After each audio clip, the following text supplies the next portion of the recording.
MGoBlog Roundtable crew is with us as always. Always look forward to Thursdays to catching up with fellas to break things down and joining us to kick things off. Man, Brian Cook. Brian, how you doing this morning, man? You doing all right? Good, yeah. It's the off season, man. It's like peaceful. Peaceful. Yeah. I hear you. Did you get a chance? You guys get a chance to do the rewatch? You watched the rewatch of the? Oh yeah, I UFR'd it. Basically, I mostly UFR'd it. I like went through every single play. You haven't published anything yet on that, have you, Seth? I have. I published the first half yesterday, and the second half is being published this afternoon. Oh, and cool. I went through every single play, mostly to grade the passing. I wanted to like get a Henny chart, we call it, for Bryce Underwood, and you get it pretty well, kind of okay. What would you expect out of a 17-year-old who has a lot of talent? Okay, all right. So we'll get into that. You heard it. You heard his voice, Seth Fisher. How you doing this morning, Seth? I'm good. Looking for a Pistons win, tie the series. Let's get back in this. Absolutely. Oh man, we've been in it. We've been in it. The refs have tried to take us out. There it is. I was going to wondering if you or Craig would be the first to mention. Craig would be in full-scale pro. I mean, he'd be marching on wherever the headquarters are. He'd be marching right now. If you were watching, you're an NBA guy, Craig, you'd be you'd have no hair. The one on THJ. I saw obvious that he's he's delaying his shot so he could draw the foul. It was like that's 100% call. That one blew my mind. And of course, Craig Ross. Craig, how you doing this morning? I'm okay. You know, the NBA has had a lot of pro wrestling in it for a long time. I mean, I've been watching a bit of Golden State series, and it seems like these fights are choreographed. There's been a lot of shoving, pushing. I mean, the NBA to me has become pro wrestling, and I don't know. It loses its appeal to me. I think they need to bring the 80s back in the NBA. They need to bring fights back to the NHL. I mean, bring it all back. Bring the 80s back. Anyway, fellas, the spring game. So it's hard to really you can't watch everything live, especially when it comes to line play. If you want to be paying attention to the quarterback, so as you went back to actually watch the game on the replay, starting with you, Brian, what did you notice when you watched it on the replay that you didn't see on first inspection? Well, so Seth and I did have a disagreement about a couple of Bryce Underwood throws that looked a little chancy, like the kind of throws that J.J. McCarthy would make, and you'd be like, oh, he's just being J.J. McCarthy. So he knows what he's doing. And like on review, I think that Seth was actually right about those, where it's like, yeah, Underwood has a window and he fits it in the window. And even though it kind of looks like there's a defensive end dropping right into that area, it's like, no, that is actually a safe and good pass. So I felt better about that in particular. The lines, I liked David Poly a lot. Like, he sheds blocks. He's tough to move. He's a guy who I think is going to have some role this year, and then next year he's going to be a big piece of a revamped defensive tackle room. Yeah, I actually came away even more impressed with Jalen Hoffman somehow. I guess it's like it was not only. I mean, we saw the passes, we saw the receiving. We didn't see the blocking as much, and when you go back and watch, you can see that he's moving people out when he's identifying where to go. There were a couple of times where I think Micah Kabhana could have had a better run if he'd followed his blocking. And he was also, honestly, our best left tackle. So there were a couple of plays where they put him outside and have him, take Devin Baxter or Lugard Adpai, and he's just mirroring the guy. And after watching kind of Link stumbling around out there and some of the other guys, I mean, there are some, they got into dudes playing tackle that are never going to play tackle at Michigan, and they know it as well as anybody. So I didn't want to be too harsh on the grading there. The other guy I saw a lot of, kind of both sides, was Avery Gach. He got pushed around a little bit. He also made some really mauling plays. He had a really nasty pancake at one time. Really smart, seems to really identify where he's going, which is not something you see very often from a true freshman guard. So I'm a little excited about him in the future. Definitely think that he should get a red shirt. And then the other guy who was really popping that I think it was hard to notice before was Jordan Young. He just kind of always around the ball, really fast, got to some things that you didn't think he should be able to get to. And I think that, we remembered him getting kind of shoved around. We didn't remember him sticking his nose in there and stopping that 4th and 1 and some other plays that he made. Another one late, he actually broke up that it's silly. What was it, a flea flicker that they tried on the Maize team? But he gets over on that, and he's playing center field on that play, and he just gets over there so fast that he's got time to even try to intercept it if it's at all catchable.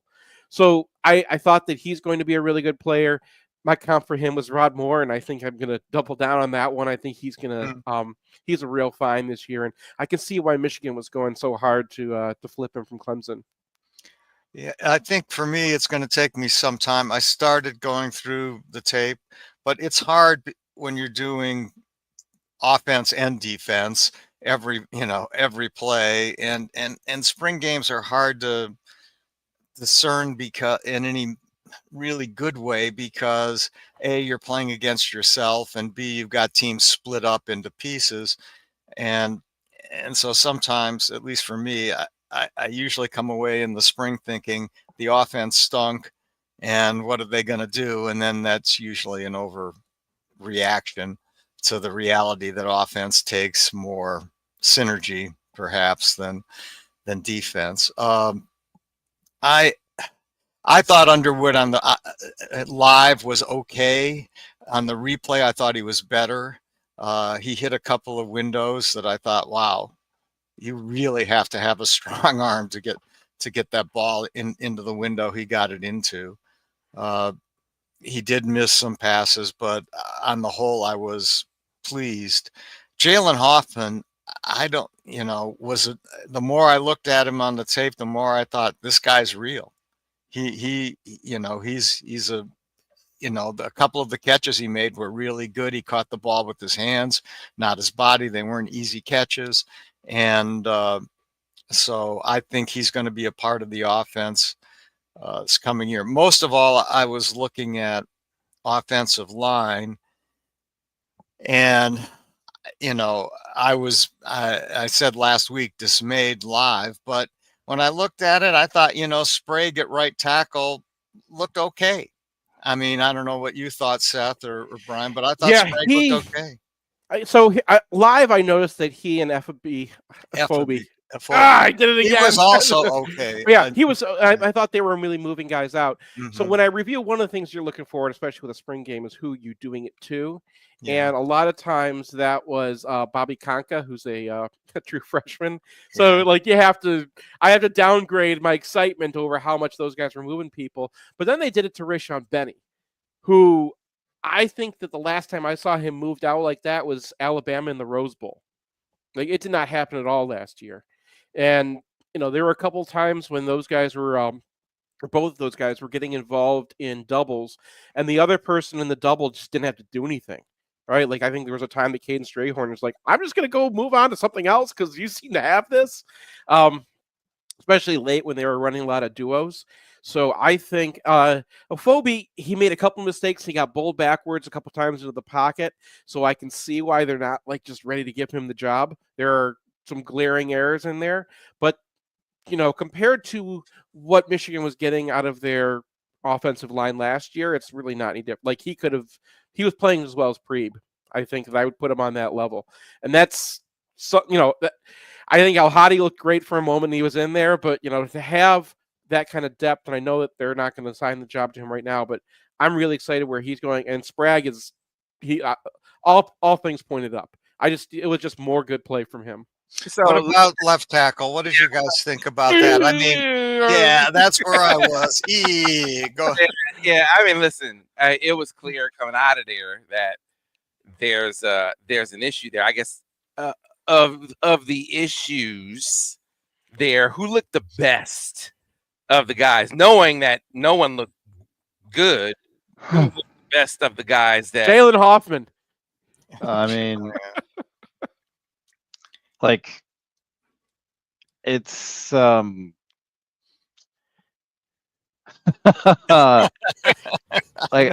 when you, Sam, when you posted after the game, one of the things that you thought is that Michigan should go in the portal for a tackle, and I think that kind of said it all, because the spring portal is not a place where you're going to find a tackle, right? That's not a hopeful statement. So, like for me, it's about getting these guys more experience and seeing if someone can turn the corner and fall. And you have Babalola, you'll have Ty Haywood. Neither of those guys necessarily want to play as a true freshman, because you don't want to play anyone as a true freshman. Maybe Frazier gets healthy, maybe Link takes a step forward, but that's a wide open spot going into fall camp. Yeah, I mean, as far as my grading was concerned, Evan Link was far and away the best left tackle, and that's not saying much. It was, it was Evan Link. And I thought for a while he was doing okay, and then he got beat a couple times. I mean, maybe Julius Holly is great. Like they're like I said, you have to kind of gauge where you're at. But man, like those are not good performances. Babalola, you could see the athleticism, you could see that he's going to move people, but this is not, where he's not playable this season. That guy needs a red shirt, and that was part of his profile. We shouldn't be surprised by that. I am really surprised that Gentry and Percy left, given this was the competition, because if those guys could all play, then you shouldn't have a problem. But they probably keeping these guys out. Link last year. That's probably the way me. that they handled like Gentry was particularly odd, because he did get in the game, right? And he immediately appeared to be a better option at tackle than Link, who displaced him at right tackle like on the eve of the season. Like it just, like the way that whole thing went down just still doesn't make any sense to me. And I'm sure there's reasons behind the scenes that I'm not privy to, but like to me, I thought that of all those tackles I saw last year, Gentry was the guy with who looked the most ready, and he wasn't out there for most of the season. It's unclear to me why that's the case. Yeah, he got hurt as soon as they decided that they should give him a shot, and so I mean, it's a very odd spot to be in, I guess. Yeah, the guy that had been talked up a little bit during spring, and who I pretty much immediately, as soon as I saw him out there, said, that's not going to happen, is Brady Norton. I mean, he's young, so they could redshirt him and maybe get something out of him, but he's not a tackle. It's Derek Moore, and Derek Moore is going to do this to people, but there was a way he discarded him really early on that was just like, okay, that's just, he just gets shoved out of the way. And then there was another one it was a sack that Terraboy actually also gave up the sack on the right side, so the announcers are talking about him. And I'm watching on the left side, and Brady Norton is just absolutely shoved off his spot. I don't remember which defensive end it was at the time, but it wasn't someone. Maybe it was like Adopai something. It was not somebody that you thought should be able to move him that way, right? Like I understand people are going to get moved by Derek Moore that way once in a while, and you'll be like, okay, that's Derek Moore. But it wasn't. It was Baxter Adopai or something like that, and I was like, oh, that's just not happening. So I think that Evan Link has to be the tackle unless they get someone to get in the portal. I think you're going to have to live with what you got there. And it's not great. It's just the wild card still to me, and I know it's an unknown, but I think Blake Frazier is a wild card there. I really do. I'd love that. I think the story on him, and you probably know more insider stuff than I do, but the story on him coming in was I thought it was going to take 2 years for him. He was very light, and he had some technique issues that he had to clean up. I like his agility. I like that he has that athleticism. I liked his dad when he was here. He was one of the first offensive linemen that I remember actually following and caring what's going on. But his story was needs to put on weight and then needs to learn how to play with its new weight. And I think that was always going to be a 2-year deal. So, I mean, yes, it's another bullet in the chamber, but my guess is it's less likely that happens than Evan Link can become just at least a Big Ten capable tackle for this year. Yeah. Well, I mean, what is the realistic possibilities in the transfer portal? Excuse me. I saw something about a guy. I know nothing about this guy except his name. A guy named TJ Ferguson who was at Alabama and then's at Florida State, and he's now in the portal now. I wonder if you know anything about that one, Sam. Nothing. No, I have not heard of anything tangible as of yet. I know there's been heard of some movement with a corner. There's a guy from North Texas that I know that there was some action with. I know that they're looking. I know they're looking at tackle, but you don't. The key is you aren't just bringing in somebody. You want to bring in somebody that you know is at least as good as what you have, right? And so there is that, and then your pool is obviously more shallow because you can't get guys that are upperclassmen. So there is that hurdle to clear as well. So it's not like it's easy. You can't just go grab someone. So to date, I haven't heard of anyone. It's easier said than done, but yeah, you gotta be looking because they clearly have an issue there. Yeah. So, what about wide receiver? I know I was less concerned about that one than you guys.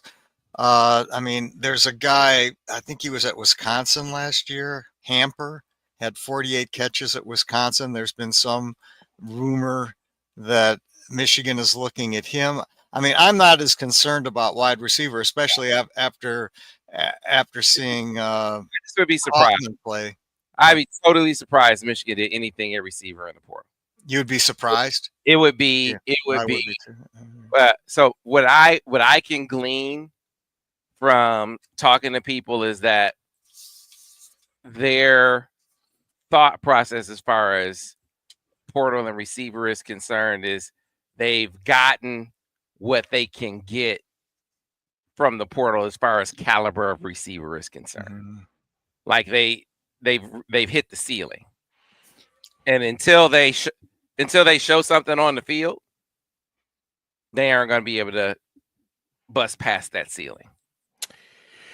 Yeah, it's frustrating. I mean, they got Donovan McCulley, and he had his one good catch, which is exactly what you wanted to see from him, and yeeted out, and that was okay. Got it. That's good.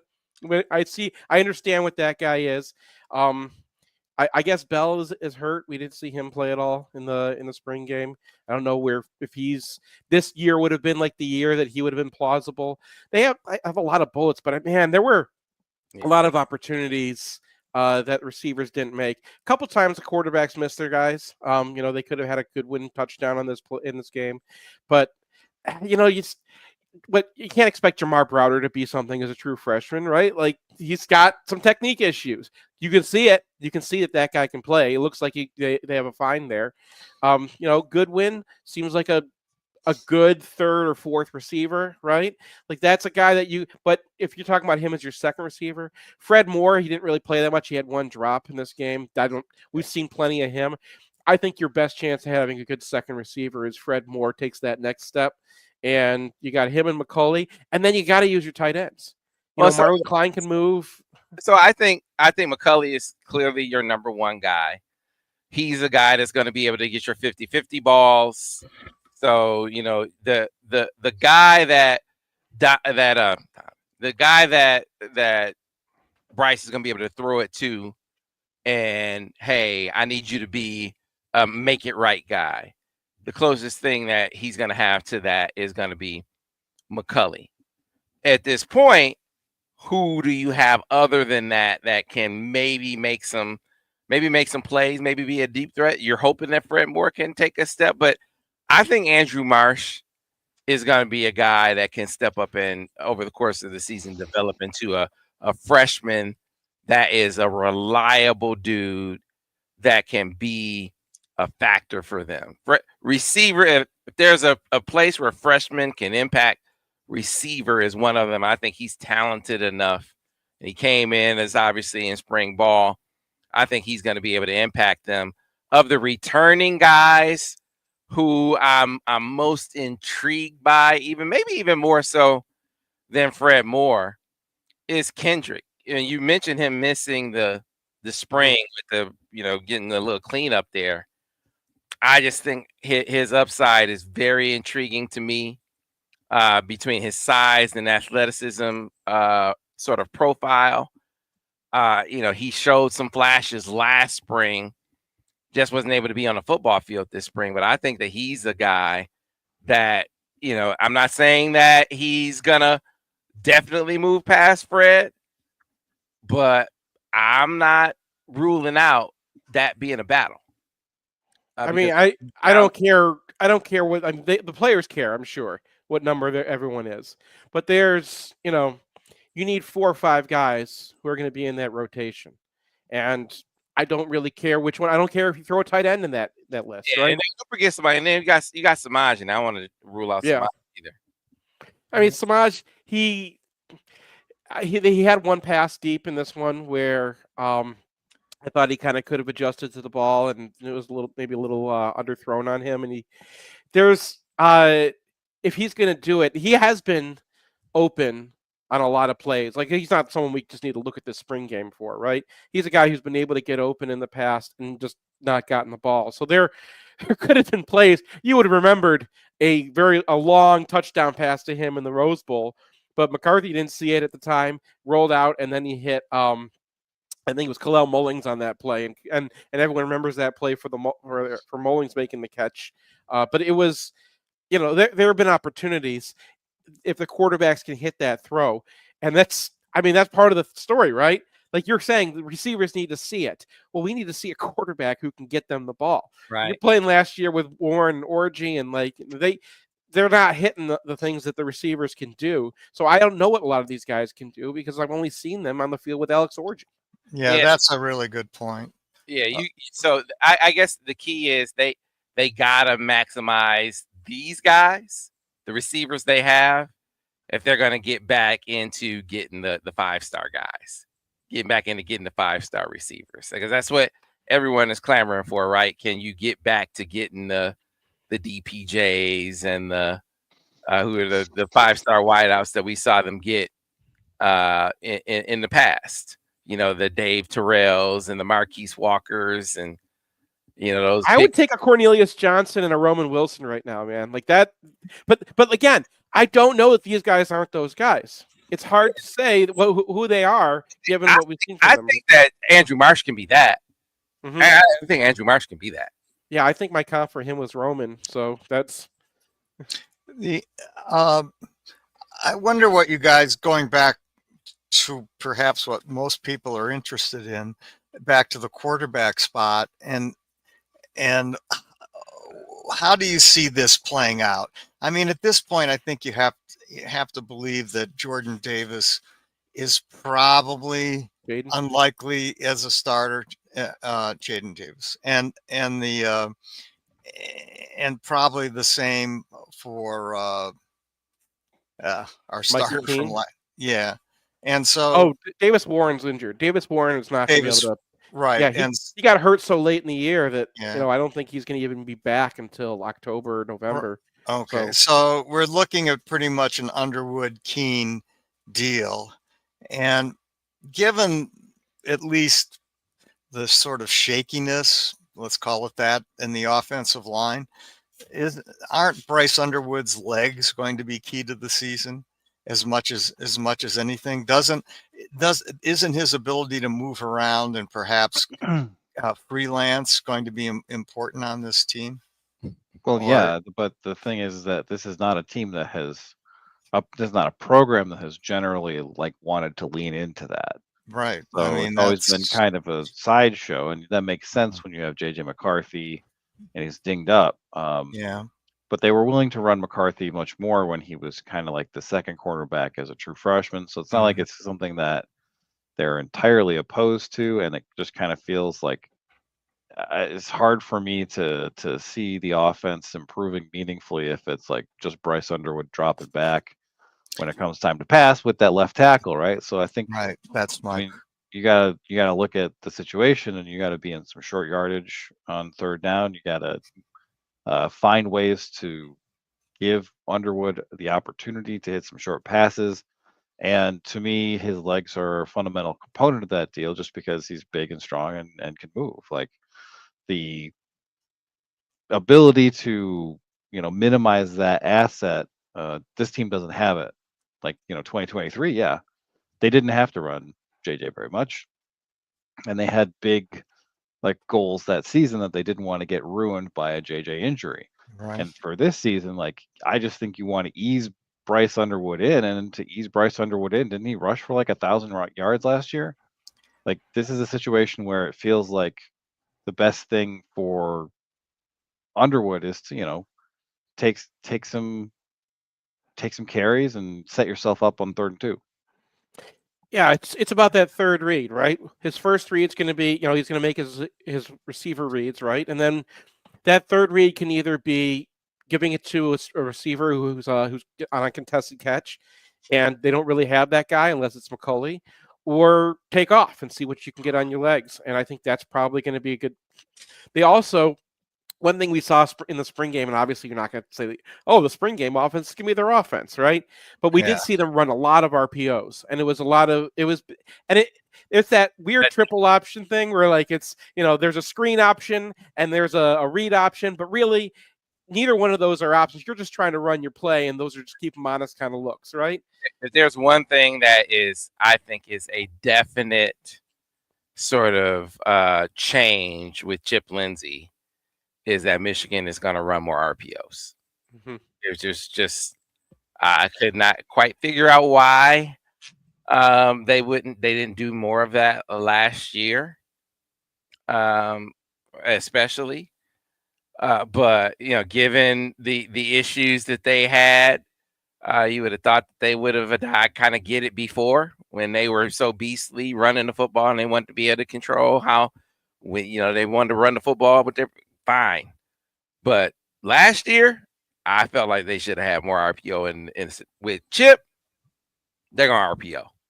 So what we saw in got a glimpse of, I think that is going to translate this season. I mean, it's been everywhere he's been. Certainly, you saw it at North Carolina. Talking to people who know him, talking to Borges, he isn't definitely going to inject that into the equation. So get used to it, Michigan fans. For those of us who have been clamoring for more RPO, we're going to see it. Yeah. Yeah, you're not expecting everyone runs RPO these days and everyone knows how to defend it. But what you're going to end up doing, if you run more of that, you're going to get a lot more man defense. And then you need to have a receiver who can win in man-to-man coverage. That's why you saw in the spring game, you saw a lot of shots down the sideline, because that's really the outlet that you need. You need to tell them, okay, if you want to play like this, then we're going to hit you in man coverage. And if that's what it comes back to the receiver conversation, right? That's what football always is. It's you can do this. Okay, we're going to do this. Okay, then we're going to do this. Okay, then I'm going to do this. And eventually you get to something either you can do or they can do. And that's why talent matters so much in football, right? So it comes back to the receiver conversation one way or another. They're just going to play against more man coverage if they run RPOs. Yeah. All right. So how about we do this? This is a great time to take a break. We'll do that now. Come back on the other side here on the Michigan Insider with more MGoBlog Roundtable on the Big 1050 WTK, online at thebig1050.com. Clear on the radio.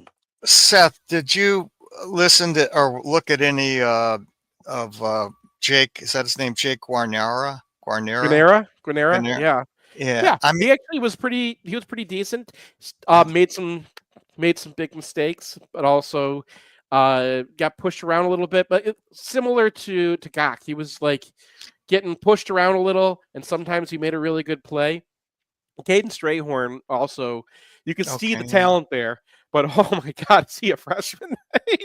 He's in the middle of a pull, and he doesn't see what to do, and he just stops, and everyone's like, "What are you doing? Get out of the way! Get out of the way!" So and Guarnera's a little past that.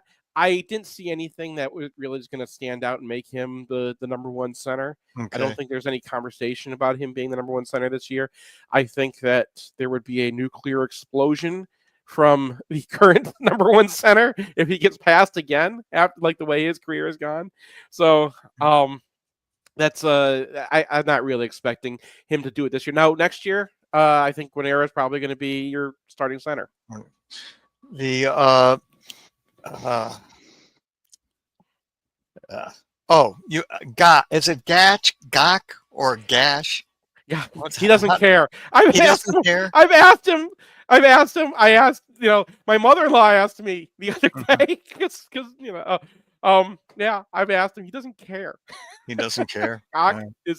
is I think He, it was originally Gok, you know, so- I thought he looks like he has very good feet, but he got pushed around some. He just needs a year to get big. Yeah, and it was get Chibi bigger and Awuna strong. who was giving him the business, which Okay. is like, okay, maybe we got another defensive tackle, but Mhm. probably means that, and Chibi is a guy that you kind of, I've been watching that guy since they got him because I heard about him playing in high school. I heard that, the reasons why he was not recruited very highly, he ended up being a walk-on at Michigan, were good reasons. He wasn't being able to play, wasn't playing. No Like one him saw 30. him. Yeah, he was 230. But he's a Yeah. guy who I kind of expected to maybe blow up later in his career. So it's possible that he's another, that they have 7 great defensive tackles.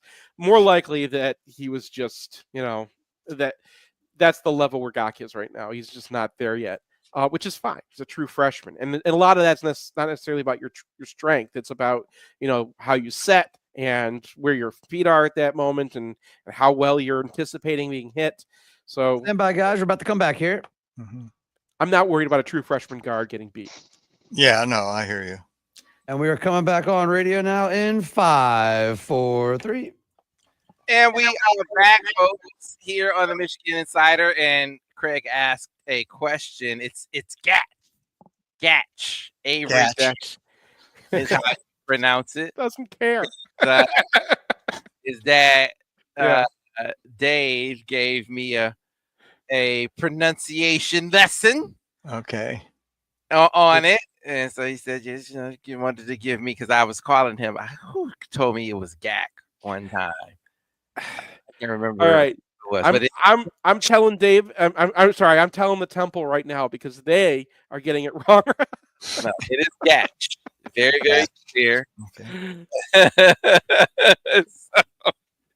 So yeah, tell whoever needs to know that comes straight from Dave himself, and he even spelled it that way phonetically, so that for emphasis that it is Gatch.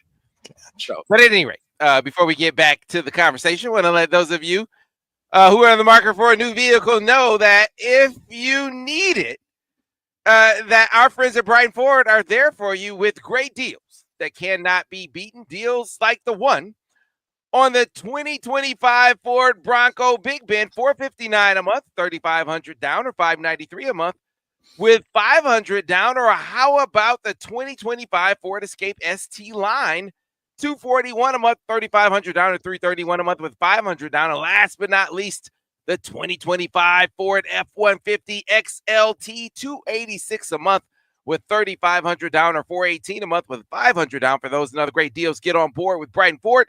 Go to BrightonFord.com, call 1-800-NEW-FORD, or make it out to the lot at 8240 West Grand River Avenue in Brighton, Michigan. Guys, we sort of plowed the defensive ground last week, talked about the standouts, guys that we really liked. We, for instance, at corner, I know, Brian, you were talking a lot about Shamari Earls.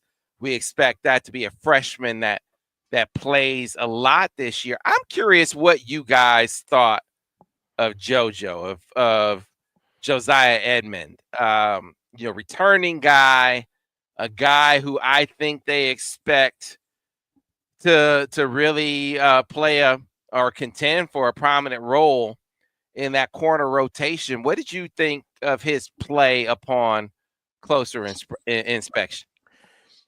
So on the in the coverage end, he might be a secret reason why the passing game looks so terrible. In this, a lot of those throws down the sideline, he was the receiver and the cornerback in coverage. He was the cornerback in coverage on Browder in the corner.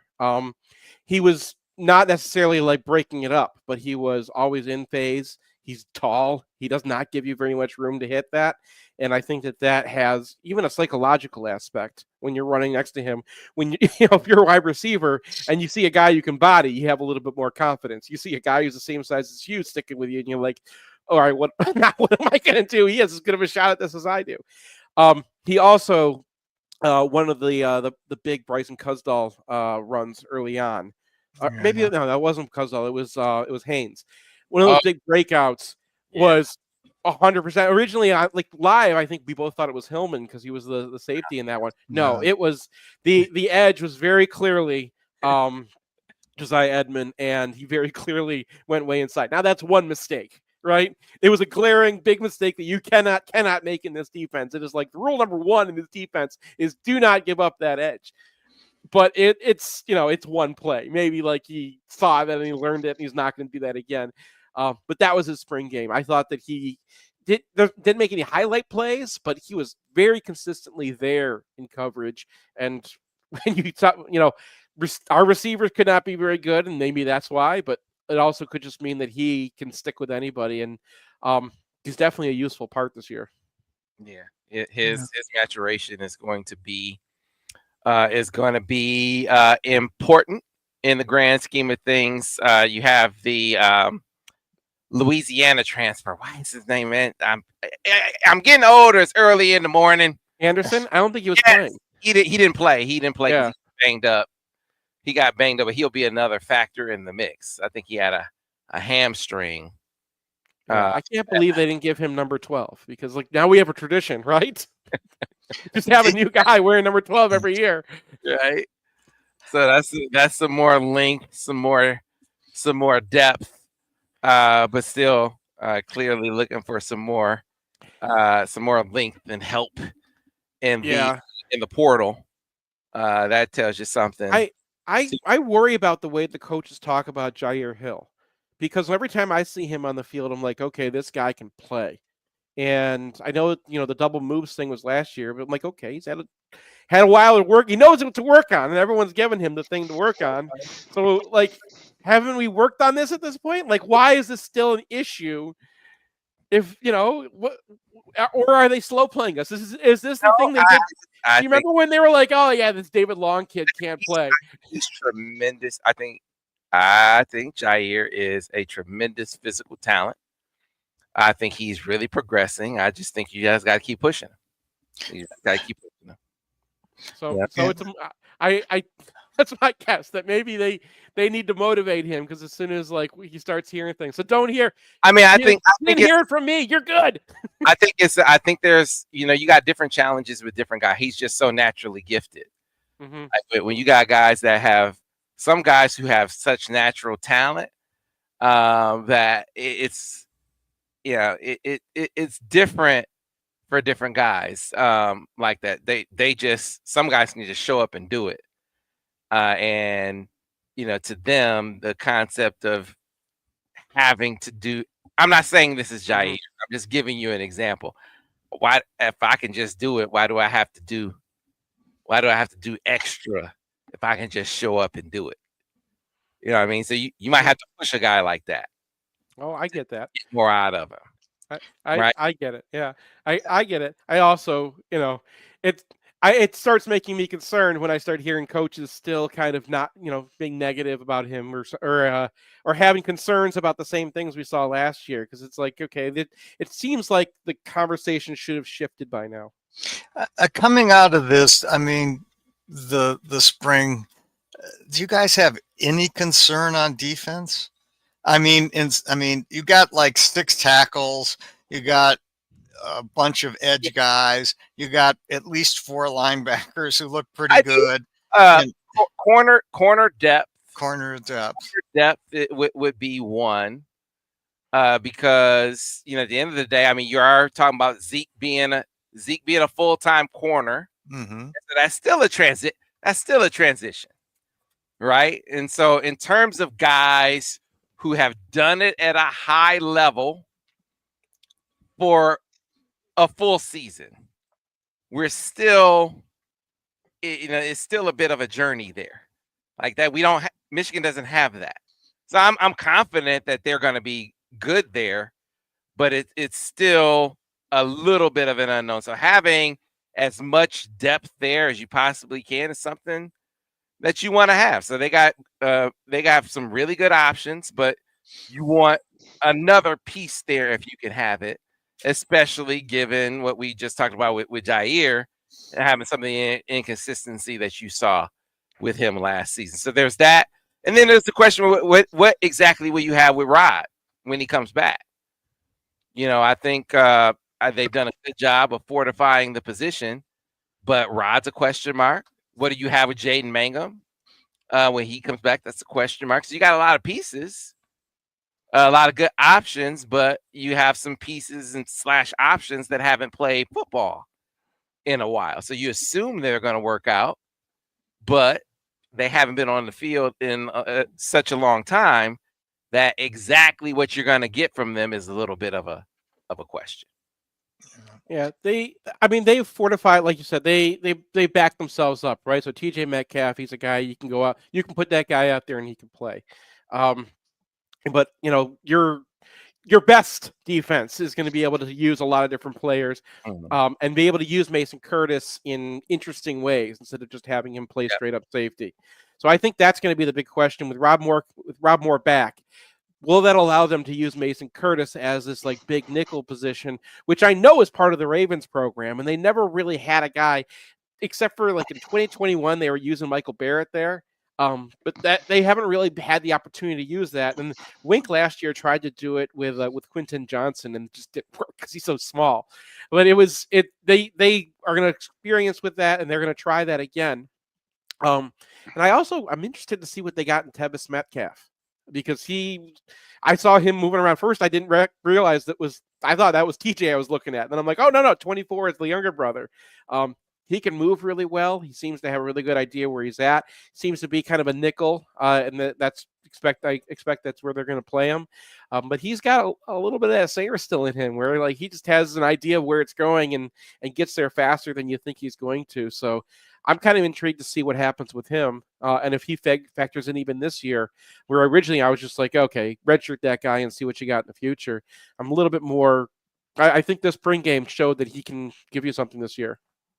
Yeah, honestly though, I feel like defense is going to be really, really good. I mean, you're picking at things that I think they're going to have answers for on the roster. I mean, they have so many different possibilities at safety, different possibilities at corner, even if they're trying to add another defensive tackle. I do wonder if they're going to get some interior rush, or if they're going to have to manufacture it, which they can do. But man, they got so many defensive tackles there. I mean, they're huge at defensive tackle too. Like they're going to be good on defense. My questions are on offense, man. I mean, it's just like, I mean, are they going to have a reliable sort of contingent of production at receiver? Are they gonna get protection from the left side of their line? Are they gonna get consistency from the left side of that offensive line? I mean, and you talk about Underwood staying healthy. To be honest, I think is at more danger getting hit from the blind side vis-a-vis an injury than he is running down the field where he can see people.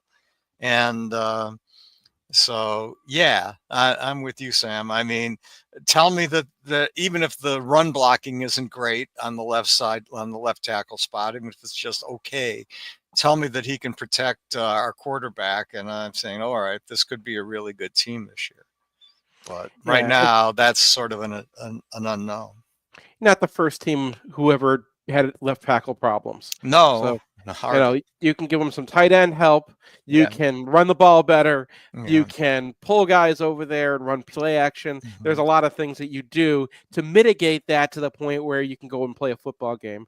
It's just, okay, you're not going to go and be, a SP #1 offense this year. Mm-hmm. And I don't think we're expecting to be that anyway. No, we're not. We're hoping to be pretty good or okay, which with this defense should be enough. Yeah, and to your point, Seth, listen, if you can be good everywhere else, you can help a guy. You can help tackle. So now the question becomes, can you be good everywhere else? Like, encouraged by what we saw from Sprague, right? Can we see Giovanni Ohadi really take a step and be what we thought he was going to be last year? Where, I thought Gio was going to take a step up and really be like Big Ten honorable mention kind of guy at least, and that wasn't the kind of season he. Tell you that wasn't the kind of season he had. I think he was like, I think he said that was unacceptable, was what he said. Is he ready to take that step this year to be that caliber of lineman this year? And then Greg Crippen, a year off of his first year as a starter, is he ready to take a step up? I was really encouraged by Nate Afobe. Okay, so let's say they find another left tackle. Let's say it's Blake Frazier, or if they do something totally unexpected and land a tackle. Is it really a foregone conclusion that Evan Link is your guard?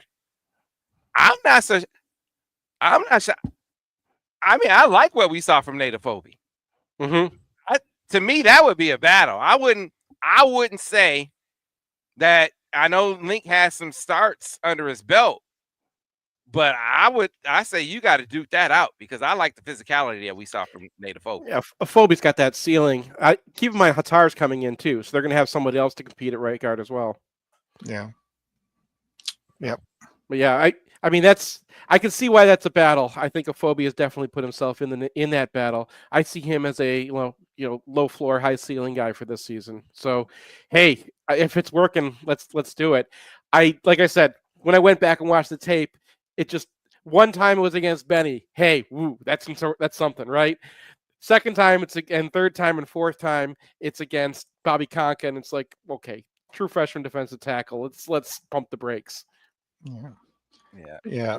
It shall be interesting, to say the least, to see how it all plays out. We got a whole summer to break it down. Now, so I want to get you guys' handicap, because my man Tim McCormick tried to pee in my Cheerios. So I want to see how you guys are feeling about it. So we had Yaxel Lindeborg here for his official visit last week, right? And Tim was like, Sam, don't get your hopes up. He is like, Sam, that talking to NBA scouts, they're really intrigued, Sam. It's like, I'm just not feeling very optimistic, Sam, at all, that he's gonna. I know he took the visit, but I think he's gonna be in the NBA.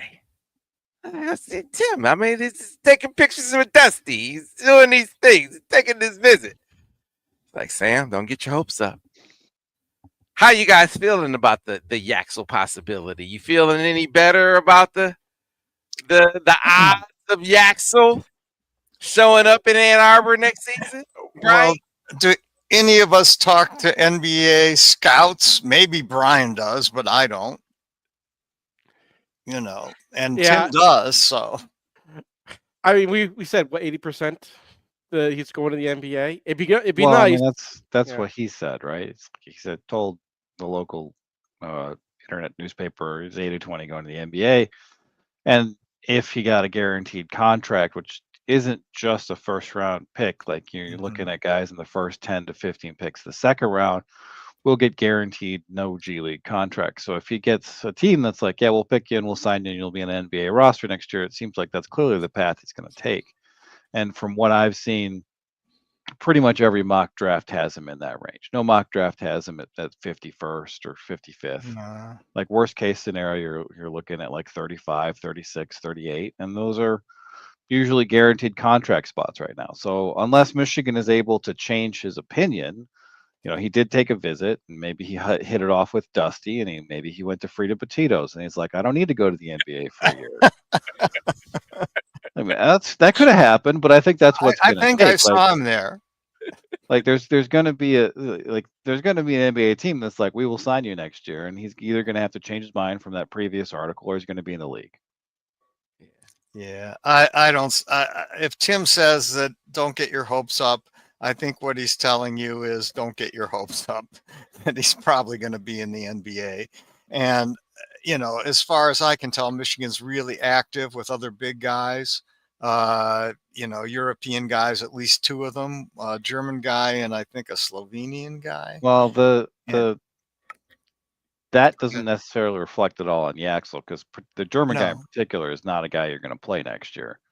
You're going to put him on the bench and you're going to work with him and you're going to see if you have something next year. Mm-hmm. Speaking of people who could play in the pros right now, but might Gavin McKenna is like this. Like, what's happening? Is this act like it feels like Gavin actually can't play in the pros next year because he's a 2026 eligible. Right. But we don't really have a whole lot of time to talk about it. But the hockey team is in the midst of an interesting offseason where they could do the coaching for once. And we haven't seen a whole lot of movement yet, but McKenna's not going to make any announcements until the season's over, and it's not. So, well, maybe we can talk about that next week, hockey, because there's a lot to talk about there, and it looks like Michigan will be bringing 14. Is that what you thought, Brian? 14 new guys in? Something in that range. Well, they'll have 3 new goalies. They'll have they're returning, like, right now 5 defensemen. They have a couple transfers in. So really the forward core is the only thing that we're really kind of waiting on at this point. Mm-hmm. All right. Okay. Well, we will dive into that next MGoBlog Roundtable. So look forward to that, folks. We got to get out of here. We'll see you tomorrow here on the Michigan Insider on the Big 1050 WTK.